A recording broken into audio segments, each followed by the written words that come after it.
Мы снова с тобой встретились в АОС, и сегодня я тебя познакомлю с лабораторией Schneider Electric.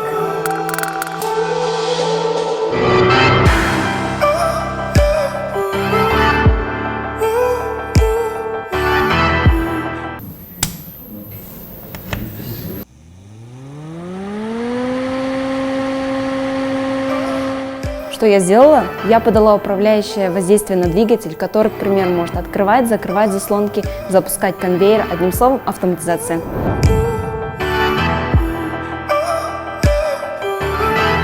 По своему техническому оснащению и программному обеспечению она соответствует самым взыскательным требованиям европейских производств.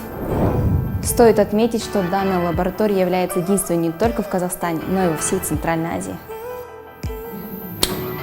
Скажите, пожалуйста, почему вы выбрали автоматизацию и какие перспективы вы видите после завершения обучения?